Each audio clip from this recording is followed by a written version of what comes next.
سبحان من تعن الوجوه لجوده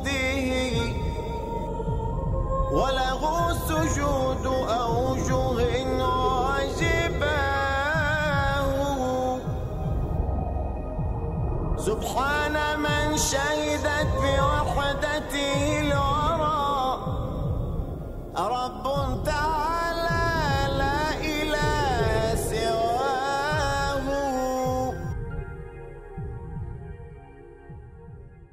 My name is Rosemary Orozco, and we became Muslims like 35 years ago. We were introduced to some Muslim brothers that came to my house. My brother somehow brought some Arabs because we were Christians, and then that's how we became, they introduced us to Islam. My name's Edmundo Orozco. I came to Islam about 30 years ago. This is my wife, Estela Orozco. We're a large family, and we all embraced Islam one at a time. I was one of the last ones. My mother and my older brother were the first ones. And I have a sister, Lucy. She's not here, but she's out of town. She also embraced Islam. I teach in a high school, and I'm treated differently because of my Islam, and because of that, I love Islam. Assalamu alaikum. My name is Maria Orozco, and I became Muslim about 40 years ago.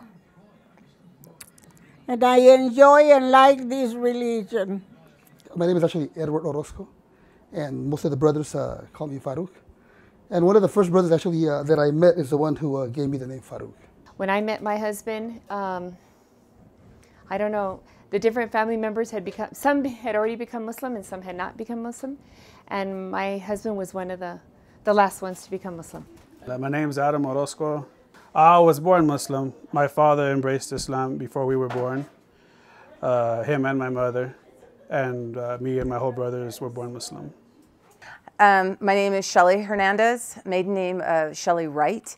I am an American Muslim, and I'm originally from Arizona. I grew up in New Mexico, rural New Mexico. I am the second oldest out of 6 children to a family where my mother is a baptized Jehovah's Witness. I have been a Muslim, I would say, easily over 30 years. My birth name is Jennifer Sapp, and I was born in the United States, and in the year of 1966. And that year, a year later, from what my parents told me, we moved to Zambia, Africa, and we lived there for 6.5 years. My parents were Christian missionaries. Assalamu alaikum. My name is Nicole Orozco, and I'm Omar's cousin, and I was born into Islam. My parents converted to Islam after they got married, and I was the first, one of the first that was born into this religion. We're blessed, alhamdulillah, and it's big, our whole family, and we just have fun, and we play games. My dad, he comes up with these crazy games. You partner up, and it's like a baby food contest. So one person's blind, and your partner is feeding you blind. So it's very interesting, different games, especially for the little kids. You know, you pop balloons, and it's like a little race, obstacle courses. You know, so we're full of life over here in the Orozcos. Bismillahirrahmanirrahim. Qul a'udhu birabbin nas, malikin nas, ilahin nas, min sharri waswasil khannas, alladhi yuwaswisu fi sudurin nas, min al-jinnati wan nas. Assalamu alaikum. Peace be with you, and welcome again to our program Path to Guidance. Today's program is very unique. We're going to be speaking not just to an individual. We're going to be speaking to a whole family that embraced Islam. Tens of people who came to Islam through one person in that family who changed their lives and their views about religions. And right now, they range in ages from 94-year-old grandmother to 17-year-old Muslim baby. We are at the home of Brother Omar Hernandez in El Paso, Texas. We are very pleased to be with his family today to share their steps on the path to guidance. We pray that those steps will be encouraging one for many of us, and they will be enlightening for many others. Brother Omar, thank you for having us at your home. And it's a blessing to be with you and your family. Alhamdulillah. Usually we start the program by giving our viewers an idea about the background of our guest. So would you please take us back to your childhood, where you grew up, and what you did, where you studied, and how you first came in contact with Islam? Bismillah ar-Rahman ar-Rahim. For me, actually, I was born in Germany. My father was in the military. I came back to the States at a very early age. I think I was still less than a year old. And from there, we lived the majority of our life here in El Paso, Texas. And we were raised as Catholics. I remember going to church every Sunday. We went to catechism, and I received my first Holy Communion. I believe I was maybe around 8 or 9 years old during that time. And, of course, we continued to live a regular American life for those years. And it wasn't until one of my uncles who had came in contact with some Arabs from Saudi Arabia that was our first experience with Islam.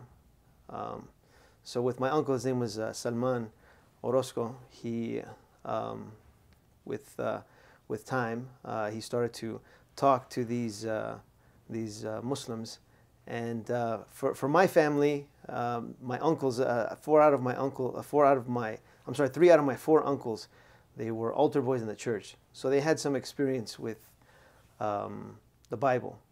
And my oldest uncle Salman, he thought, when he met these Muslims, he thought, well, you know what? I'm going to show them the true way. I'm going to show them the Bible and bring them to the truth. So with time, he started to continue to talk to them. And instead of him accepting, or the Muslims accepting Catholicism, he ended up accepting Islam. Allahu Akbar. Alhamdulillah. So the hunter became the huntee. Exactly. And we're all Hispanics. We're very close knit. We're very, very tight. So with time, he ended up, going to my grandmother and telling her about Islam. My uncles, as a matter of fact, he was giving the dawah to the rest of the family. For myself, like I said, I had a little bit of experience. I remember going to some parties with my uncle, and I remember talking with some of his friends who were Muslim, they're Arabs from Saudi Arabia, and they were very nice. As a child, I thought that they were very nice. They acknowledged me as a young boy, which a lot of times you don't see. How old were you back then? At that time, I think I was probably about 9, 10 years old. Okay. Yeah. So, through time, I remember conversations taking place with my mother. I remember her talking over the telephone, even in very heated arguments about with her brother. With her brother, yeah, my uncle Salman. Of course, raising her voice, and I don't remember all of it, but I knew it was around religion. So, that was just my experience with what I had. And I remember, one of the things that my father would say is he would say, just listen to them, but don't accept it. Just say yes, yes, yes, but don't listen to what they're saying. So you don't have to go through the... Brush it off. Basically. Yeah, just brush it off. Them, yeah, but just... Right. So just take it. Listen to it, but don't accept what they're saying. So anyway, so then more time went by, and I remember one time in particular that I was at my grandmother's house, and one of my other uncles, Mundur, he came. He was actually also in the military. He ended up coming from Germany. Okay. So my mother was talking a lot to him, And she was saying, I don't know what's happening, but a lot of people are becoming Muslim. So at that time now, my uncle Salman, he was Muslim. My grandmother also accepted Islam at the time. I think my other uncle, kind of Farouk, he kind of was still kind of looking, and I'm not sure exactly if anybody else at the time. Maybe my uncle Salim also had accepted Islam at the time. So my mother was getting worried, like what's happening? Everybody's becoming a Muslim. What's going on? And even my mother, I remember her saying, telling my grandmother, how could you leave us? You brought abandon us, basically. Yeah. You brought us to this religion, and now you're leaving. So anyway, she called my uncle Mundar, and she told him, she's like, I don't know what's happening, but people are leaving. They're becoming Muslim. So my uncle, he said, don't worry. He says, when I get back over there, he said, I'm going to straighten everybody out. Because he's very, coming from a line of Hispanics, they're very macho. Okay. Yeah. So he if thought you know the word, to straighten things out. Yeah, so I'm going to come there and straighten everybody out. So sure enough, he came down, and it seemed like they had a plan, because I remember I was there, and they brought beer. They had actually even poured the beer like in the, they have candlestick holders. They poured beer in there because they knew that this was a hot issue for Muslims. Specifically, and they know your other uncle, the Muslim, right, was going to come. Right, he was going to come to the house, so they were preparing. Wow. So, sure enough, he ends up coming back to the house, and they started to argue, and I was in another room, but I could hear that everything started getting louder and louder. And then finally, when I came out of the room, I remember my father holding on to like a door jamb, and then my uncle was pushing up against him, and he was trying to hit my uncle Salman. And then at that point, I don't remember exactly what he said, but he said, you know what, let's go. So he ended up leaving. They left, and it was a big. Who left him and Salman? Salman ended up leaving. Did he have some Muslim friends? Yes, he had one or two Muslim friends with him, but then they all ended up leaving. And then as a matter of fact, my uncle Mundar and my father, they were both drinking, so they were drunk also. Wow. What a confrontation. Yeah, so like I said, they were preparing for him, and then anyway, so he left. And then after that, everybody, my aunt was there. She was crying. And it was just really a bad situation. So anyway, so that was another experience that I had. And, some more time again went by. And, maybe a year or two later, I don't remember exactly when it was, but my mother and father, they ended up getting a divorce. So, they went their separate ways. We used to go between the homes. I ended up, like every other weekend, we would go to my father's home. So during that time, we had actually gone to my father's home. And I think during that weekend that we were at his home, my uncle Salim, he ended up bringing some other Muslims from Albuquerque to give dawah to my... Now, Uncle Salman, you mean? Or no, this was Uncle Salim. The one who was fighting? No, Salman. No, this actually, Mundar is another uncle. There's so many of you, I'm getting confused, brother. Okay. Yeah, so this is my Uncle Salim. Okay. Uncle Salim. So he ends up coming back, and he was like, he moved to Albuquerque, he came back, and he brought some other Muslims. So during that time, my mother had remarried, and they started to talk to them about Islam. And, to your mother and stepfather? Yes. So I don't know exactly what happened, but by the end of the day, that day, she ended up, and I don't want to say that she did, but I know for a fact that my stepfather, he said, I believe in it 100%. So my mother at that point, because she was one of the strongholds saying, we're not going to accept Islam, but they started talking to my stepfather. He said he accepts it, he believes everything. And then for her, it was a big shock. Wow. So for her, I don't know if she committed or not at the time, but that particular weekend, I remember that she had called up my brother. We used to, my father used to live very close to my grandmother, so we would walk, on Sunday, we would walk to my grandmother's house and wait for my mother to pick us up. So she ended up calling us there, and she says, you know what do you think about, and she's talking to my brother over the phone. I was still very young, and she says, "So what do you think about becoming a Muslim?" And my brother was just like, "Well, I don't know. So anyways, he hung up, and then, he looks over at me and he says, "Mom just asked me if we wanted to be a Muslim." And I said, "What do you think?" And he says, "You've been hearing a lot." Yeah. Witnessing conversations. And we didn't know much, but we knew that it was something strange. It was something strange for us, very foreign. So just the word Muslim, it didn't sound like it fit us. But my brother, he said, she asked if we wanted to be Muslim. And I said, "What do you think?" And he says, "I don't want to be Muslim." And I said, No, me either. I don't want to be. Okay. So I mean, this is my older brother, so I didn't, I was going to follow, what his thoughts were. So, again, some more time went by, and I think another time my uncle came back again, because he was living in Albuquerque. My uncle Salim, he comes back, and he has two kids that were about the same age as my brother and I. So one time that they came down, I don't know how, but I ended up going with my uncle, and he says, "You want to come with us?" And I was going to spend some time with my cousin. So I said, "Yeah, I'll go with you guys." So we go to his mother-in-law's home. And then I think at the time it was probably either Dhuhr or Asr time. And he says, "We're going to pray right now. And, if you want, you can pray with us.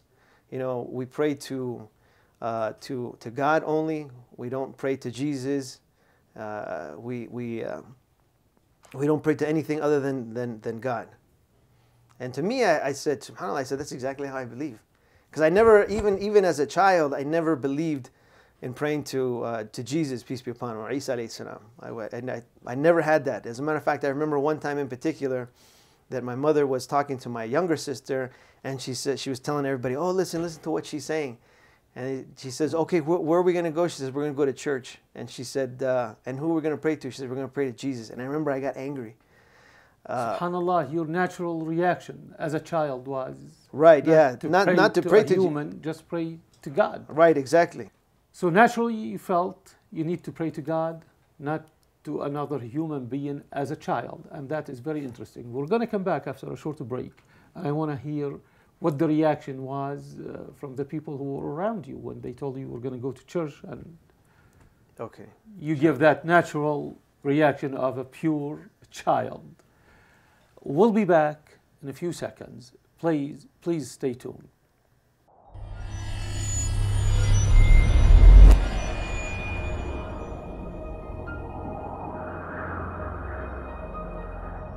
Told me that my brother Salman, the oldest one, he had been talking to my mother and my brothers about Islam.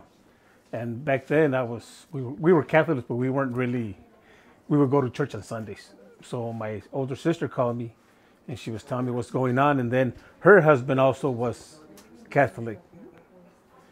So when we went back to El Paso, I used to drink. I was drinking, and one time we went to my mother's house, and what happened was I was drinking a beer, and we had some beer in the refrigerator of my mom.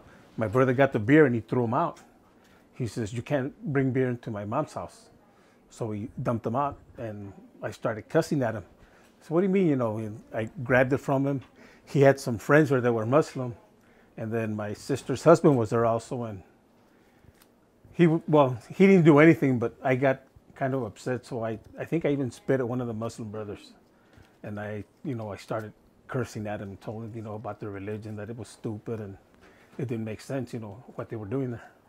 And I started, insulting my brother, cussing at him. And we just, luckily my brother-in-law took me away. He says, "You know what?" Because I'd been drinking, so he took me to the outside and we took off, we left. We're back and welcome again. Brother Omar, you were told we're going to church and we're going to pray. And he asked who we're going to pray to, and they said we're going to pray to Jesus. And you had a natural reaction. Tell me a little bit about that as a child. So my sister, she ended up, she was very young, but of course I know that she was being taught to say that. So I remember going up to her afterwards, after my mother and everybody left, and I said, "Look, we go to church and we pray to God. We don't pray to anybody else. We don't pray to Jesus or anybody." I said, "We only go to pray to God." So, alhamdulillah, and I felt like it was, you know, I wanted to make sure that she had that in her mind. But I don't know, for me, subhanAllah, that was just like a natural inclination to have that. That's why for me, when I accepted Islam, it seemed like it was something that was very easy for me. I didn't feel like it was a struggle or a fight, because I didn't really feel like I had all of those, you know, teachings already, you know, instilled in you. Yeah, yes. instilled in me. So, anyways, like I said, then some more time went by, and you know, like I said, after speaking with my uncle, I said, you know, that's exactly what I believe.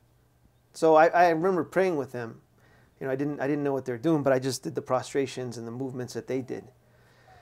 And subhanAllah, there was you know, it was, you know, I don't actually even remember at any point declaring the shahada in front of witnesses or anything like that, but we just kind of at a certain point said, you know, we're still looking into religion. But for me specifically, and I think even for my mother and for others, that we came to Islam through the Bible. Because, please elaborate on that. That's interesting. Yeah, because everything that we did, we wanted to try and validate it through the Bible. As a matter of fact, you know, I know, like, my uncle Salim was probably bringing a lot of information and showing documentation in the Bible, saying, like, for example, that Isa alayhi salam, Jesus, he never said pray to me. True. You won't find that anywhere in the Bible. Also, you know, as we would read and research, in the Old Testament, for example, it says in 2 different places, don't eat the flesh of the swine, don't eat the pork. And we thought, wow, how is it that this is our book and we're doing that? And so we even stopped eating pork before we accepted Islam, because we found this in the Bible. And you know, even in the Catholic Bible, they have images of you know, the prophets and Maryam and saints and all kinds of things. So, you know, I remember even looking at some of the pictures, and you see the Maryam, the mother of Jesus, and she's wearing hijab. Peace be upon her. Yes, wearing hijab, and you know, you think about it, it's like, subhanAllah, who are the people that are following this book? The Virgin Mary herself. Yeah, Yes. the best. So everything, like I said, was for us referencing the Bible, and then we were seeing that the Muslims were already practicing those things. So, you know, for me, I remember specifically one time, and I think I was in middle school now during that time, that as you know, we finally had said, you know what, that's it. We're going to accept Islam. We're going to become Muslim. So, you know, that particular morning, I remember waking up and I said, you know, I'm going to try to pray like this, like the Muslims do. You know, put your forehead on the ground, and I'm going to ask Allah for something as like a confirmation or a sign. Like if this was like some new kind of. You wanted a sign. You wanted, yeah, I wanted something. Validation to your thoughts. Yeah, even though I was already validated, but I said, you know, this is like a new tool. Let's see how it works. So during that time, I remember I was in the band. I used to play the trumpet, and you know, they typically would have like chair competitions. So they would say, okay, play this section or play this line, and then whoever did the best, they got the first chair, and then second chair and third chair and so forth. So I remember during that time, I normally was like the top, but I was never the first. I was always like 2, 3, 4, but never the top. So I said, you know, and I asked Allah that day, I said, you know, make me to be the first. Make me be the first that day. So, you know, subhanAllah, I remember going into school, and then, you know, pulled out our instruments, and then we're just waiting there. And then the first thing, the teacher gets up and she says, okay, chair test, trumpets, start. It was always by surprise. So the first guy, he starts, he makes a few mistakes. Second guy, he goes, he makes a little bit more mistakes. SubhanAllah, I played it, I had no errors, SubhanAllah. And then I went to first chair. And then the fourth guy. The prayer was answered. Yeah, SubhanAllah, that prayer was answered. I thought, wow. It was like, it's hard to describe, but it's like somebody was like pouring water over you or something, just like something coming over you. Like, wow, SubhanAllah. And I knew after the fourth guy, I said, nobody's going to beat me. because, you know, the dua was answered. So then again, maybe a few days later, there was, they're teaching us how to use the index for the library. You know, how to go through, identify, like if you're looking for a specific book or an author or what have you. So this particular day, they had like different index cards, and they had about like 10 different topics. And what you had to do is you had to go through each one of these index cards. You had to choose a category in each one, and there was a random question for each one of these. But we had to go through the whole stack. So subhanAllah, I remember that day, I was, you know, we were teamed up with a couple of people, and subhanAllah, the very first question that I remember picking up was who was the founder of Islam? Subhanallah. And I thought, praise be to Allah. Yeah, I said, I mean, I didn't say subhanAllah at that time, but I said, wow. It felt like, to me, it was like a big, you know, sign. I remember telling the guy who was with me, I said, man, I said, that's Muhammad. But and nobody knew what you're talking about either. No, I mean, no, of course. For me, I knew what it was. I mean, obviously for him, he didn't think it was much. It was just an answer. I know we didn't have to look it up, but still, again, like I said, for me, the fact that that happened during that time, again, was like another sign for me in coming to as a confirmation, subhanAllah, coming to Islam. So you felt it was a confirmation, another confirmation. Yes, subhanAllah. And I see why why you're getting emotional. It brings you back to those feelings. Yeah.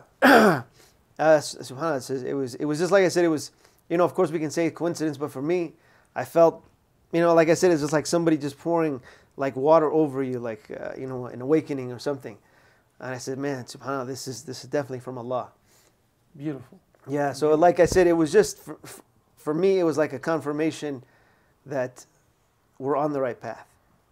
So at that point, your mom has declared her shahada to become a Muslim at that time, and your brother and sisters, did they become Muslims or not yet? No, I think at that point, everybody had, I mean, I was still, when I accepted Islam, I was probably about 12 years old. Yeah, about 12, 13 years old. And my sister was still very young, so I don't know, I mean, she was learning about Islam. I mean, she was still probably probably around 6 to 7 years old. So I don't know if she really knew what was taking place. My brother and I also, you know, we accepted Islam.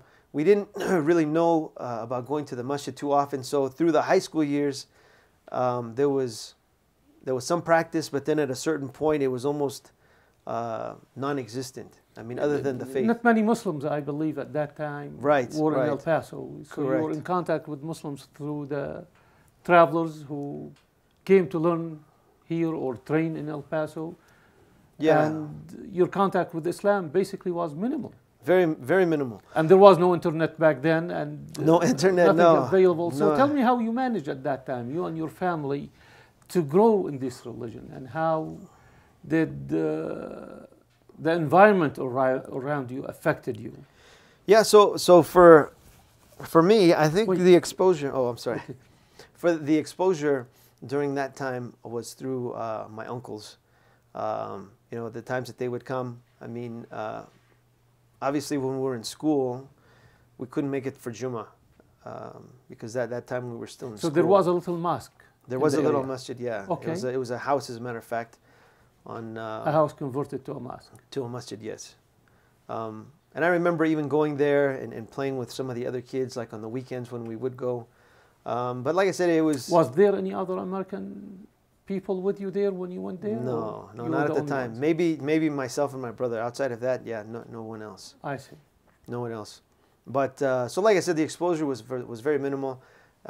We ended up falling out of Islam. Not necessarily falling out of it. We still believe we were Muslims, but as far as the practice, you know, we weren't making the regular prayers. And I remember my grandmother talking to me one time saying, you know,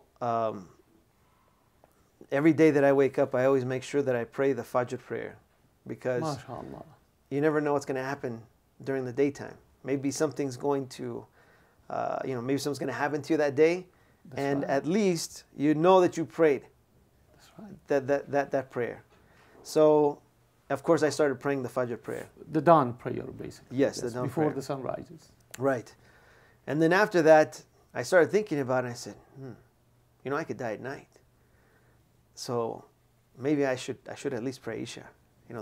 So we started with prayer. Fajr and add to Isha. And started adding to Isha, yeah. So the final prayer in the evening prayer, yeah, okay? Yes.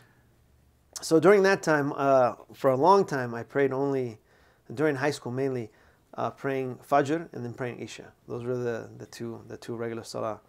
And I don't remember at which point, but I know that it was already after I graduated from high school that I started to get more serious, and especially when it came to talking with some other schoolmates. When it came to religion, sometimes I would hear them saying certain things, like during history class. I knew that some of the information was incorrect, but I felt shy to say anything. And then at a certain point, I said, I should speak up. I mean, if I have the truth, I should be saying something. Okay. Hold this thought. We'll come back and discuss this period of your life and your interactions with other friends of yours at school after this short break. Please stay tuned. We'll be back in a few minutes.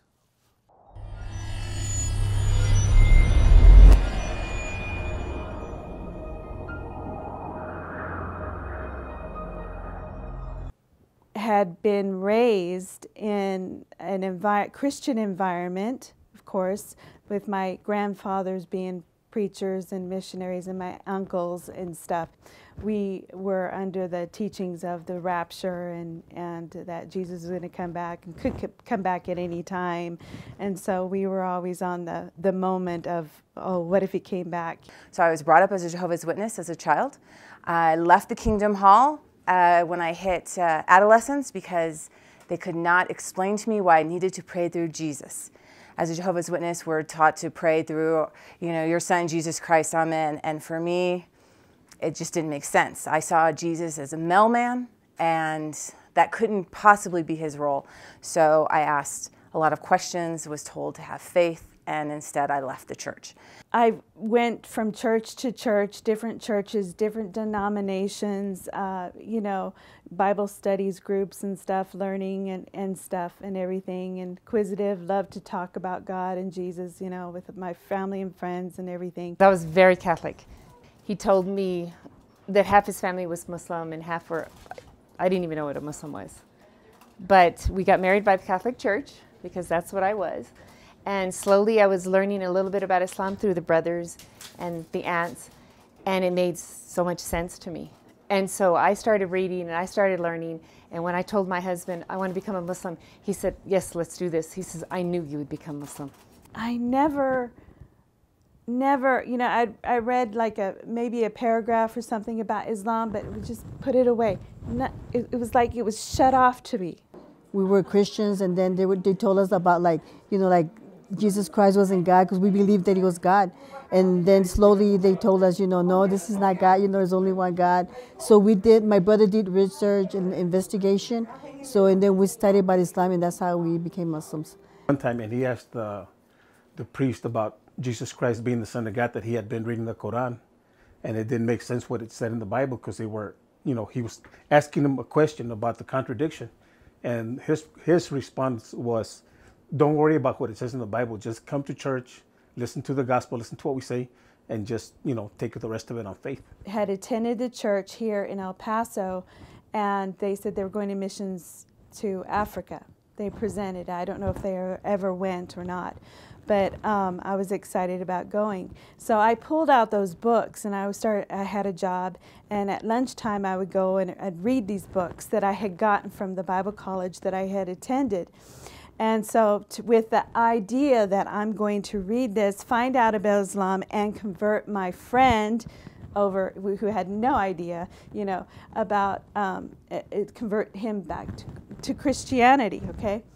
And so I started reading this, and it was saying that these Muslims would close their shops and they would go pray.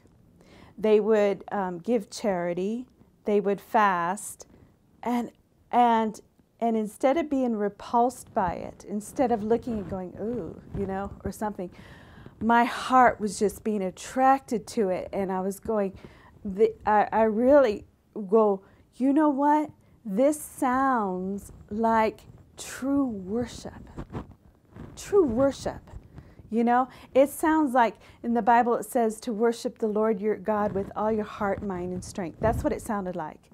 Could I be wrong in my faith, what I believe? And realizing, why do I believe what I believe?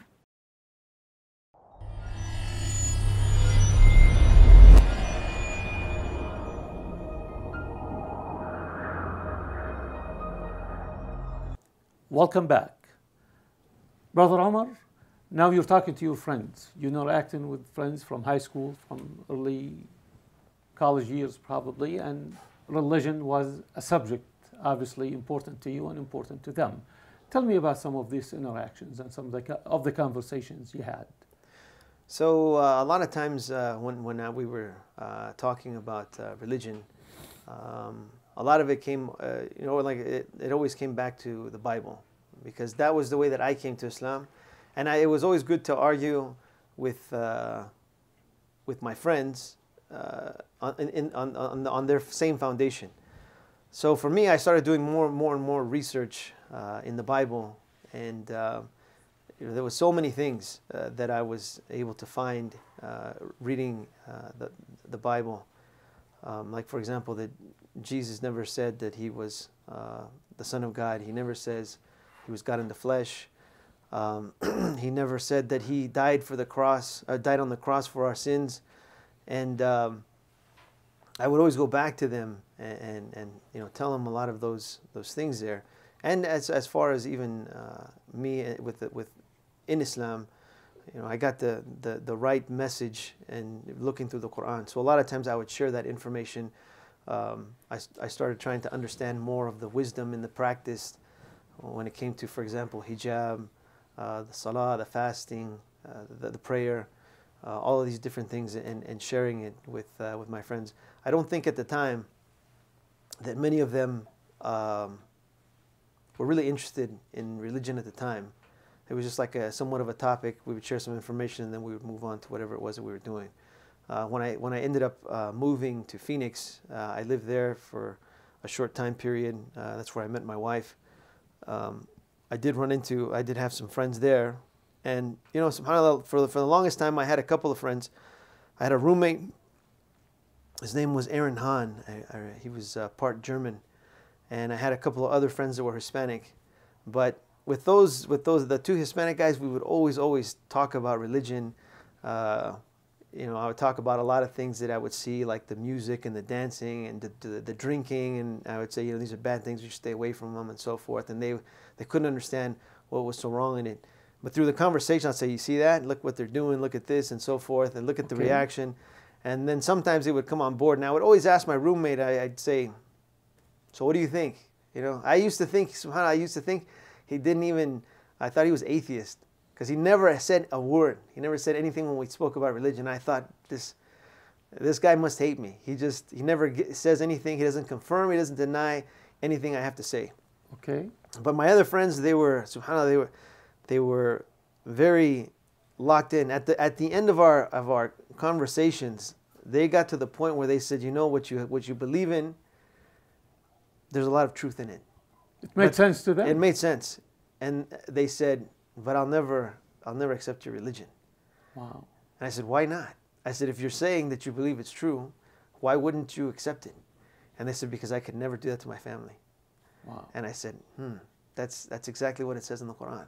That the people will say that this is what we found our forefathers following. So how are they going to leave what our forefathers followed? They're not concerned about the eternal life.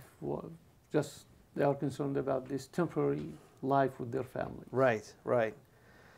So during that time period, you know, the conversations would still take place.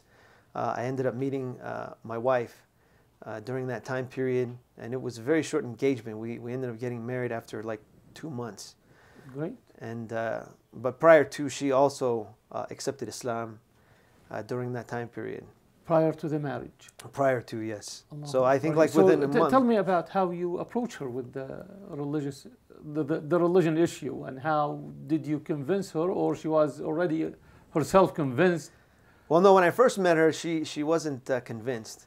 I saw her one time, and I remember that, you know, the way that she was dressing, I think she was attracting the wrong, maybe... Just like an average American girl. Yeah, like an average American girl. But she was attracting, I guess, the wrong perception, or maybe the wrong... sending the wrong message. Sending the wrong message to the opposite sex. She was wearing, you know, tight clothing, short skirts and so forth. And I could see that it was frustrating her. I could see it. Subhanallah. And I just looking at her, I used to think to myself, I said, you know, this girl, she wants the attraction, she wants men to look at her. So that's why she's dressing like that. And I'm not going to look at her. And I would like, you know, try and turn away. And then, like I said, until one time I saw her and she was frustrated by that. And because I said, you were not looking. Not by me, but I think but by how everybody else was probably looking at her. I see. And I said, maybe she doesn't know. Maybe she doesn't know what she's doing. So I went to her, and, you know, I started to talk to her, just real general things, you know, like, you know, I know you're going to school. Well, actually, I said, you know, are you going to this school and so forth, and, you know, just a lot of small talk. And, you know, I had my roommate that was there with me as well. And it was funny because he knew about all of my beliefs and my practices because we lived together. So he was telling, you know, one day she had actually said, hey, you guys want to get together? You know, maybe we can have some pizza or something like that. And I was like, hey, that sounds good. We can do that. And my roommate says, oh yeah, we'll do that, but he doesn't eat pork. Okay, so.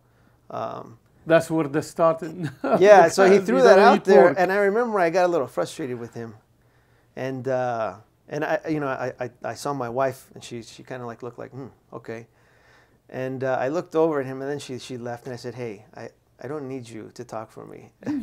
If I'm gonna say something, I said I want to explain it. I don't want you just throwing stuff out like that, and then she gets confused as to who I am. You know, because still at the time, I don't know if I was really 100% comfortable, you know, like just saying I'm Muslim at the time. I felt like a lot of times I wanted to say something, but then I wanted to say why I did those certain things. I was afraid that if somebody just knew he's Muslim, it's like, oh, stay away from him. That's it. I don't want to listen to him anymore. So anyways, like I said, the conversations took place, and then eventually I knew just by a lot of the things that she was saying, as far as her belief in Allah, in her belief in Jesus, and just her way of life. I said, you know, you're going to be Muslim. And I said, and on top of that, I said, I know I'm going to marry you.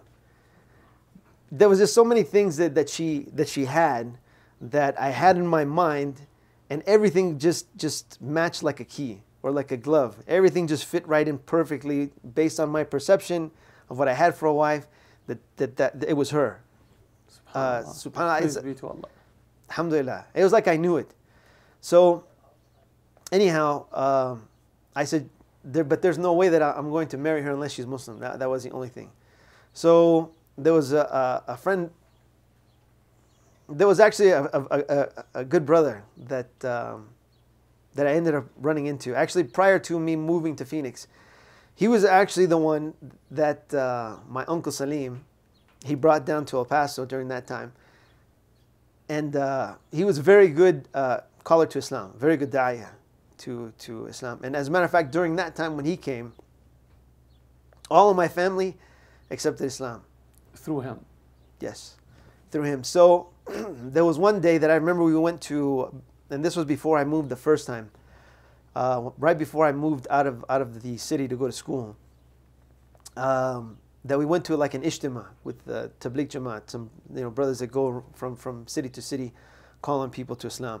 So we went to this ijtima, and as we were sitting there, my uncle says, this is that, I think that's that brother Zuhair that we accepted Islam through. And I looked at him, I said, I don't know who he is. So we ended up going and approaching him, and he said, yeah, that's him. That's him. So sure enough, they gave salams. They greeted each other, And he started to speak. And he's a very charismatic speaker, very charismatic. And subhanAllah, it ended up that like maybe 2 weeks before I moved to Phoenix, he lives in Phoenix. He lived in Phoenix. So he says, here's my card, give me a call when you get there. So I moved over there, and praise be to Allah that when I arrived there, I could have gotten in a lot of trouble, moving away from the family. I'm all by myself. But I contacted him, and he kept me close by his side. He would come and visit me. When I first met my wife, it was his wife that ended up speaking to my wife. And just after one time that my wife went to go visit with a lot of other Muslim sisters, the first time she came back, she said, I'm Muslim. Allah. And she had accepted Islam. So shortly after, that's why it was such a short engagement, that after the first month, had we had an opportunity, we were both so busy, we were both going to work, we were both going to school, and we all had we had different schedules. Had we had the opportunity, we probably would have been married after like a month.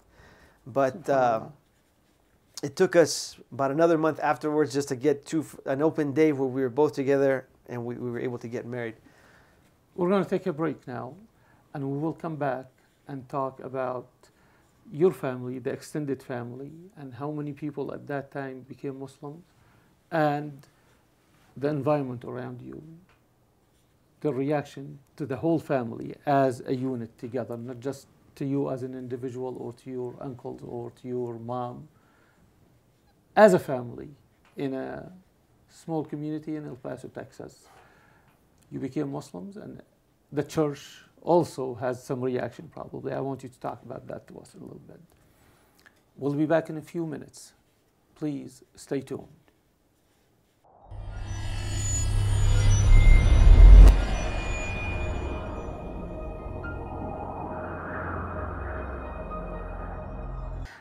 Went through my rebel teenage years, and then went away to college in Phoenix, and that is where I met my husband Omar. When I met him, I did dress the way he said I dressed. I dressed like a typical American teenager at the time, as I was 18. Mini skirts and blouses and high heels and the whole 9 yards. But I didn't realize what I was doing. I just said, this is how everybody dresses, so this is how I'll dress. And as my husband was explaining, I did not like it. And the moment that I know he realized from him telling me this, that he realized that I wasn't dressing this way for the attention of the opposite sex, was when I went into the lunchroom and all the boys in the class, because we went to a tech school, there was a lot of boys and only a couple girls. And they all turned and stared. Some of them made remarks, and I turned around and walked out. And I think that was when Omar realized I wasn't doing it for the attention. And so at that point, he mustered up the courage to come and say hello, introduce himself with his friends. Really, subhanAllah, my life up to that point, highs and lows, a lot more lows. I wasn't really happy with who I was. I can't say that I was searching for a religion, because although we were brought up as Jehovah's Witnesses and we practiced it until I was, in my early teens, I can't say that I saw myself as a religious person. I did believe in God, but there were just so many other things in life that precluded religiousness in my household. We weren't rich. There were a lot of us. We lived rural, and you always had to worry about the weather and, the animals, because we had livestock. And it reminds me of, it's from psychology, the triangle of, at what point can you reach, religiousness and all of this. And my family wasn't at that point. Although we tried, we really weren't at that point. We were more worried about, do we have enough money to pay for groceries? I remember doing homework by kerosene lanterns. So, there were a lot of things that kept me from being religious as a youth. And so then when I moved to Phoenix and I met my husband, I had no idea what Muslim was. The story he was telling about, hey, let's all get together and have pizza, and his roommate saying, oh, well, he's Muslim, so he can't eat pepperoni pizza. I thought it was like being diabetic. I had no clue. I was oblivious to the idea of this religion of Islam that had Muslims. And so for me, I was like, okay, whatever, he can get whatever pizza he wants. And so we went out, and he slowly, I guess, realized that, you know, I was somebody that he could approach about Islam, that I was open to it. He gave me a book, Introduction to Islam. And I read the book. And for me, subhanAllah, I just think about it, I'm going to get misty-eyed. All the questions that I had as a 13-year-old kid were answered in one book. And it just, everything fell into place. The role of Jesus, oh, subhanAllah, that he wasn't a mailman, that he was somebody that I could rationalize in my mind, a prophet, a messenger, just Noah and Abraham and Jesus, all of the, you know, they're all the same in that level, with different miracles and things like this, but it made sense to me. And so I went back to him, I was like, okay, tell me more. And he was like, well, you know about your dress. You know, if you don't dress like that, the boys won't treat you that way. And I told him, okay, well, what else? I mean, I don't have any other clothes. These are the only clothes I own. A man that I met maybe at best 2 weeks before takes me to the mall and buys me a week's worth of clothes. Who does that? A Muslim. A Muslim does that. And he said, go, try it. And so the next week I wore his, and they weren't even like, it wasn't like hijab. It wasn't anything. It was jeans instead of mini skirts. It was shirts with sleeves instead of like tank tops, because we did live in Phoenix and all, you know, fairness to myself. But, you know, you try this, and for the week, and, you know, I was in this class with a lot of boys. I had colored my hair auburn red, like 3 months before. My roots were already showing. It was terrible. And they didn't realize it until I changed my clothing. And at that moment, I said, there's something to this. And I went back to him and said, tell me more. And so from there, he introduced me to the Muslim family of Zuhair and Dorothea. Zuhair is from Tunis. Dorothea is an American convert as well to Islam. And I took to her like my big sister. And Zuhair, with his charisma and his stories, and we would sit there so long that we were almost falling asleep in his apartment. And just the idea of learning about this, you're just so hungry for it. So I was very intrigued from the very beginning. And my test to Islam came when I was supposed to go to a women's halakha. There was a group of Bangladeshi sisters who came, and they were going to one of the ladies' house that I knew, and they said, please come. I said, okay. And I had called Omar, and I said, Omar, can I borrow your car? Because he had a car that had air conditioning, and I did not. I had a car that did not have air conditioning. And he goes, yeah, you can come in and switch. So I put on the dress that was given by one of his aunts, and my white hijab, and I drove over to his house and switched cars. So I went up to his apartment, and when we were giving the keys, I hit my elbow on his door jamb. And subhanAllah, I had a wart on my elbow. And when I hit it, oh, it started bleeding. And I had blood all over my sleeve. And I went into and used his apartment to wash in the bathroom. And I was in the bathroom with, you know, like water and blood stains on my dress. And I was like, I can't go. I can't go. I mean, how can I go like this? And I was really upset because I really wanted to go. And I just took a breath and was like, you know what? They're not going to care. They're going to laugh at the idea that, oh, look at you, you know, look at what happened to you. Why are you so wet? You know, I put some Band-Aids on it, washed it out as best I could, and left. And it was at that halakha, that group of women talking, that something in my heart moved. And at that moment, I don't know what I need to do. I don't even know what it all entails, but I want to be like you guys. I want to be Muslim like you. I had my red fingernail polish on, and they told me, okay, well, you say this. And even to this day, saying the shahada, like you have new Muslim sisters who come in, and you're like, oh, say the shahada, help her. I get so nervous, I forget the words because the pressure is so strong, because of the weight of the words, the life-changing effect that those words have.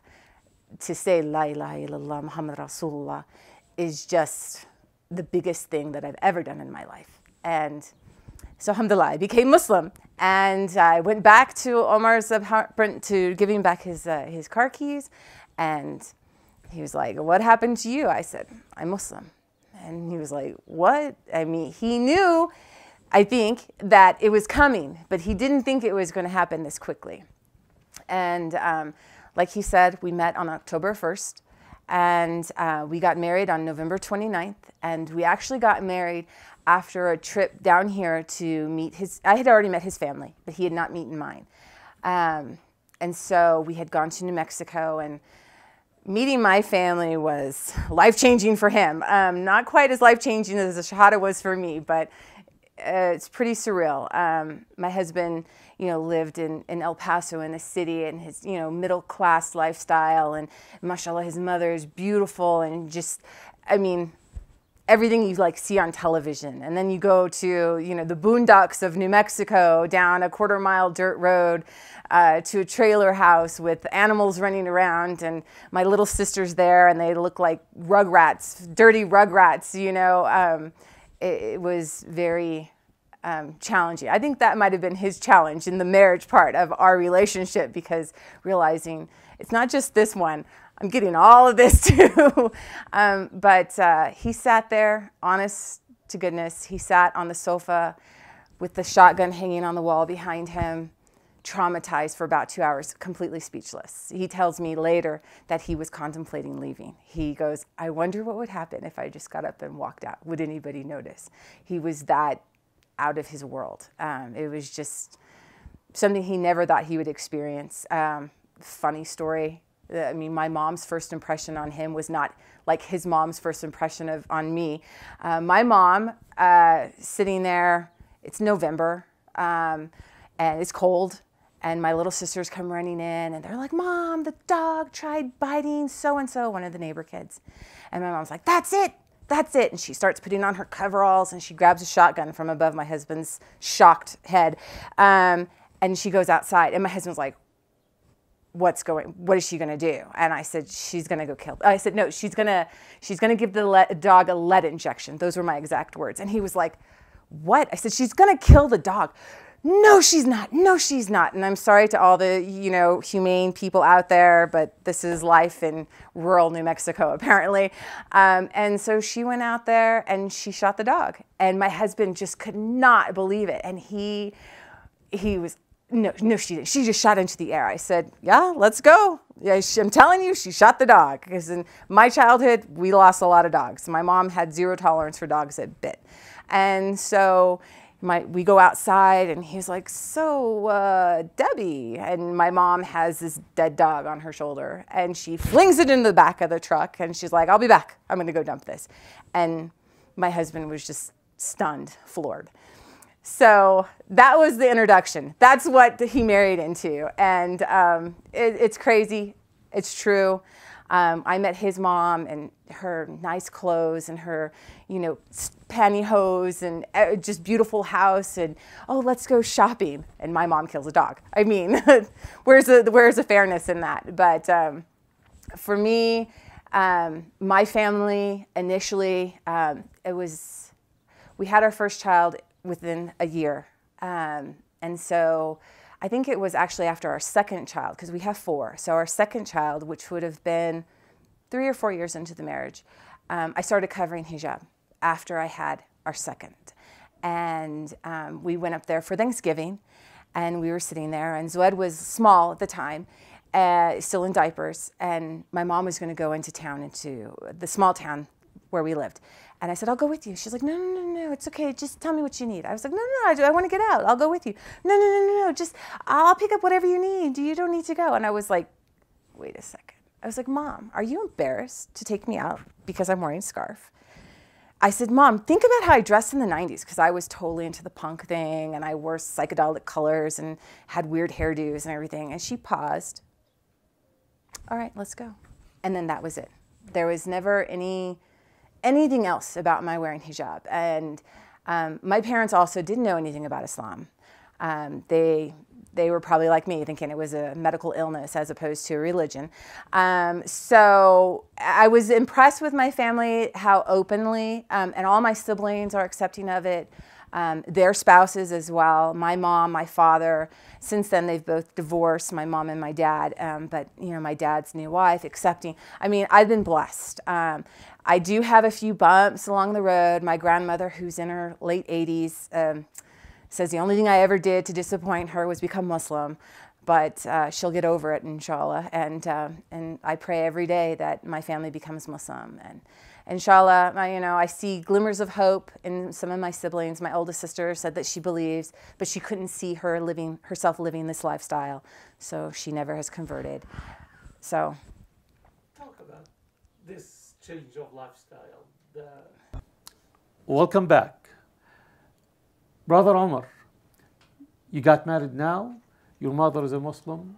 Your whole family, basically, and some members of the extended family became Muslims. As I learned when I met you guys yesterday, there are about 94 Muslim members in this family. Tell me now, you moved back from Phoenix, back to El Paso with your wife, and the community of Muslims is still small. How was the reception in the neighborhood, in the schools, in the workplace, for all of you? Because some of the sisters started wearing hijabs and you were openly declaring your Islam and practicing your religion in a place where it was a strange thing. Can you tell me about that period briefly, please? So we moved back to El Paso.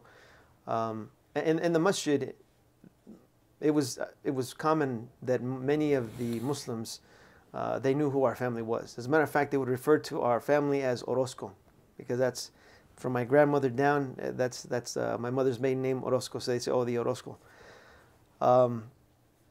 So it was fairly commonly known amongst the Muslim community.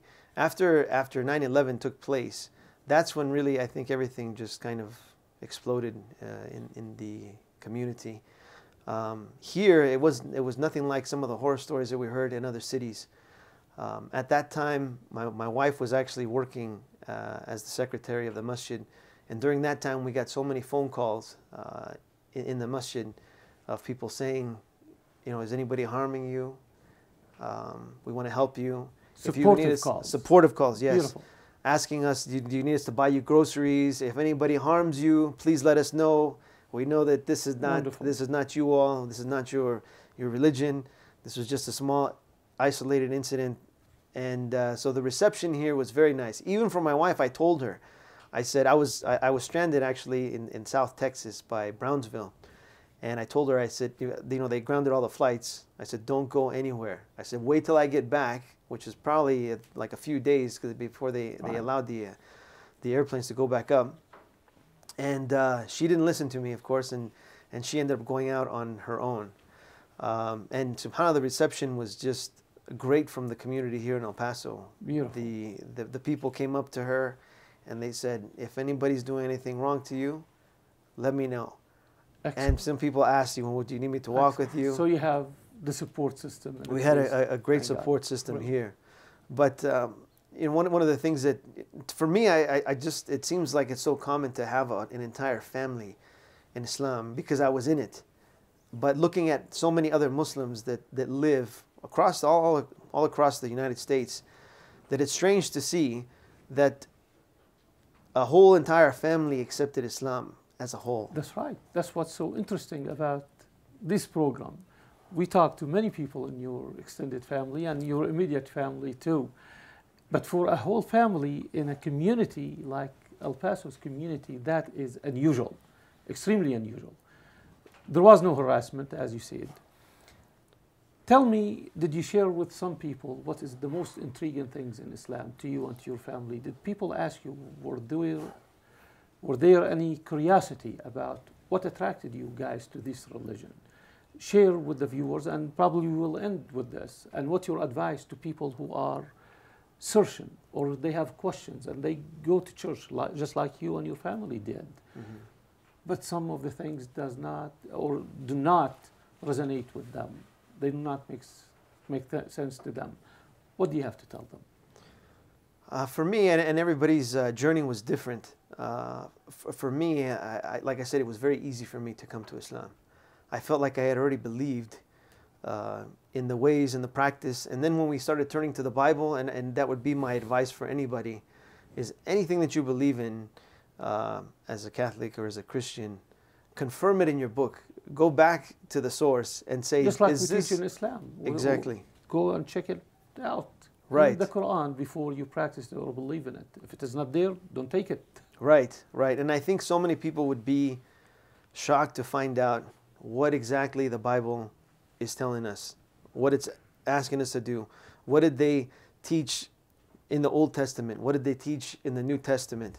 And for me, that's really how I confirmed everything in my beliefs today was through the Bible. And then looking back at it now, praise be to Allah that He guided us to this religion, because it just really straightened out our lives, even as a family. A lot of times you see families that don't talk to each other. The brother doesn't like so-and-so, or the brothers don't talk. I remember specifically one time my brother, him and I, we used to work at the same company. Every day he would come to my desk and we would talk before he would leave. And one guy, he came up to us and he said, "That's beautiful." And we looked at him and we said, "Well, what are you talking about?" He said, "Two brothers talking." Beautiful. And I said, we looked at each other, we're thinking like, is this guy crazy? And he says, "You know, in my family, I haven't talked to my brother in years." Wow. And how did Islam strengthen your family ties? Right. What I saw yesterday was amazing, but tell me a little bit about that. And I thought about that, and I said, SubhanAllah, I mean, this is from Islam. This is only from Islam, that we have these good ties with each other, because the drinking, the partying, all of these things that create tension between family members, Islam puts that away. It says, and that's one of the beauty of the beautiful things about Islam, is it promotes the good and it tells you to stay away from the evil. And when you keep the evil away, it really takes away a lot of the problems. True. And that's one of the things that we see. I mean, alhamdulillah, that a family as big as ours, that we don't have those issues of, we're not talking to this guy, or we're not or boycotting this family member because of something that took place. And like I said, this is all through Islam that we see this.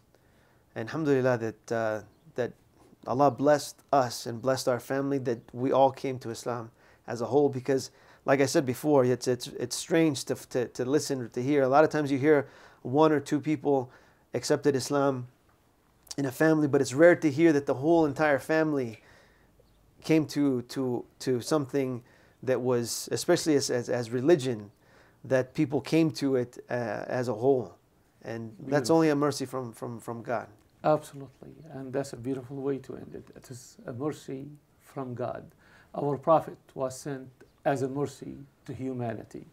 And alhamdulillah, we thank Allah that we had this opportunity to talk with you, meet you with your family. Thank you so much for having us at your home, for talking with us.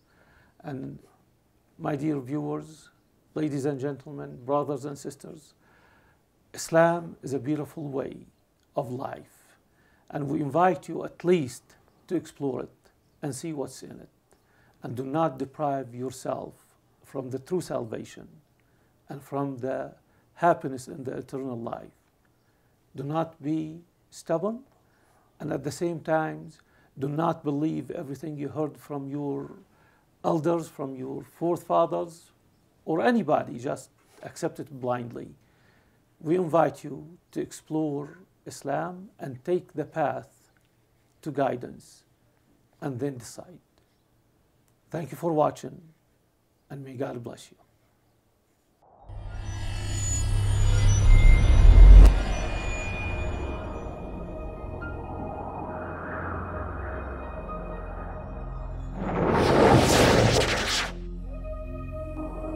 سبحان من تعن الوجوه لجوده وله سجود أوجه عجباه سبحان من شهدت بوحدته الورى رب